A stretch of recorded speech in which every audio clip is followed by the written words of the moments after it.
Good morning, everyone. Hopefully, you're all refreshed and renewed from our week of at least minimal discussion about self care. So, we're going to be shifting gears today and talking about the segment of the human service industry known as advocacy, specifically class advocacy. Now, it is true that no matter what avenue or what capacity we work in as professional helpers, we are advocating for and assisting our clients to advocate for themselves.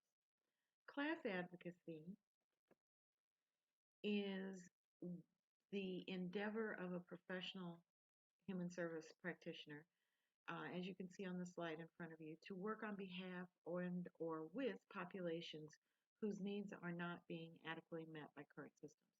What you see on this slide are the three major components, the three major areas that we look at in terms of deciding or having a group decide for themselves whether there are adequate services, resources, etc., available for them.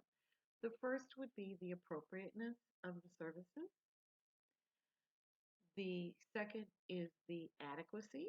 Is there enough of these services? And then the third component is the access, because you might have plenty of, te- uh, well, let me back up. So we have tests for the for COVID-19, for the coronavirus. Okay? However, we currently do not have enough tests, enough swabs, enough serum to create the test and process the test.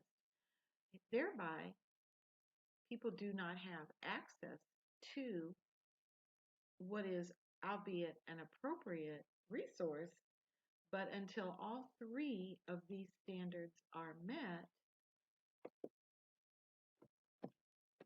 the need is not being adequately addressed, the resource is not being adequately distributed. So I use the coronavirus as an example because obviously it's very current and very real to all of us. But in any given situation, whether it is housing or the ability to move around a community, um, anything, those are the three areas that are always looked at. Is the service appropriate? Is there enough of the service? And can the people who need the service get to it?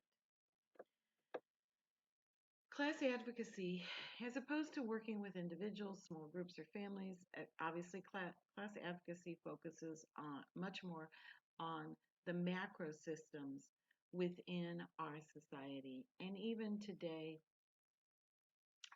our entire world. You will see class advocacy being attempted.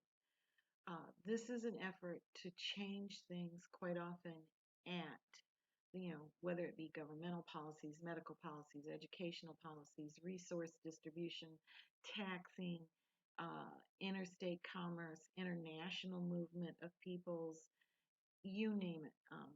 This is an effort that very much is looking at the macro systems that are in play through, again, not only throughout our communities, but our state, our nation, and even the entire world. Um, Keep in mind, much like the discussion we have in policy class, where that level of macro application of work impacts the individuals, that's no less true here, that what is accomplished at in these very large systems will ultimately benefit the individuals who are members, who are interacting in any one of those given systems.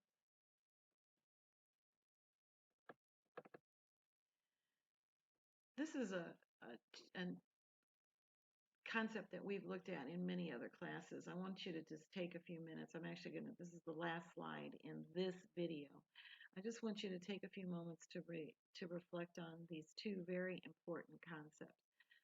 because these really are the what drives uh, the need for advocacy and ultimately the outcomes of any given advocacy effort. Um, it again, how a society addresses a particular social issue is directly related to how that society defines or perceives the cause of that problem. Of course, when you're dealing with human beings with one given problem, you're going to have lots of different perceptions and lots of different understandings. Again, if we look at the coronavirus situation, we have people who say keep people at home, keep businesses closed, and we have other people who say, no, let's just resume life as normal. And again, addressing a social issue at one level is going to ultimately impact every level, every component of a given system. You can't knock down one domino without it knocking down all the subsequent dominoes that follow it. So I'm going to stop this video. We'll come back with the second video in just a few minutes.